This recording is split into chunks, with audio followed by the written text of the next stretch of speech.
على قد ما ده أصعب تمرين في تمرينات الوسواس إلا إنه أهم واحد فيهم، اللي لو قدرت إن أنت تعمله فخلاص قول كده للوسواس باي باي للأبد. التمرين ده اسمه التعرض بدون استجابة. يعني إن أنت بتتعرض للموقف اللي بيسبب لك وسواس، اللي بيخلي عندك أفكار غريبة وما بتنفذهاش ولا بتعملها، بتطنشه وتتجاهله.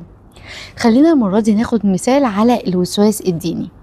لو انت مثلا دايما شاكك ان الوضوء بتاعك مش كامل، الوضوء بتاعك مش صح، انا غسلت ايدي مرتين مش 3، انا نسيت امسح على شعري، انا رجلي ما غسلتهاش كويس، او اي نوع من الانواع دي، فتقرر ان انت عشان تستجيب للوسواس ان انت تتوضى مرة تانية وتالتة ورابعة. هنا المطلوب منك ان انت ما تستجيبش للفكرة وما تعيدش الوضوء تاني، وتثبت على الوضوء اللي انت توضيته وتدعي ربنا ان هو يكون متقبل، وتروح تصلي.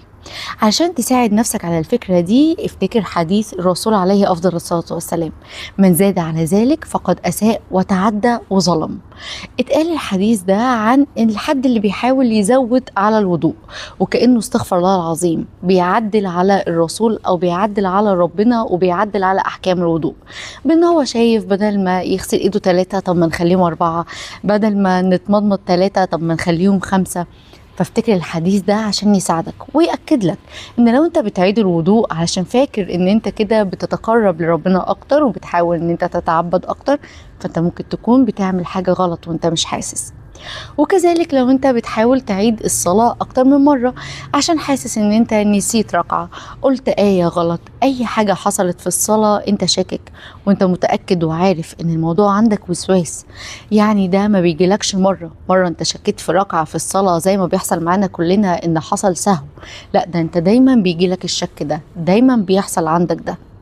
فدار الإفتاء هي اللي قالت بنفسها ان انت ما ينفعش تسيب باب للشيطان وما ينفعش تتبع الوساوس دي، وكل اللي مطلوب منك ان انت تعتمد الصلاة دي وتدعي ربنا ان هو يتقبلها منك وبس. ونفس الكلام ده لو انت عندك وسواس العد، انك مثلا بتعد السلالم او بتعد معالق الاكل وانت بتاكلها، طنشها وبطل تعد. أو لو عندك وسواس النظافة انك لازم كل مرة تغسل ايدك 7 8 مرات، اغسل مرة واحدة وطنش الباقي. مخك او جسمك هيحصل له قلق وهيتوتر وهيحس ان هو مش طبيعي، وبتوصل ان انت ممكن تحس انك عايز تعيط من كتر التوتر والخوف. بس طنشه وكبر دماغك لحد ما مخك يتعمل له اعادة برمجة تاني ان عادي، يعني ما احنا غسلنا ايدينا مرة ولا ما عدناش الاكل ولا صلينا مرة واحدة وما حصلش كارثة، ما حصلش حاجة في الحياة يعني.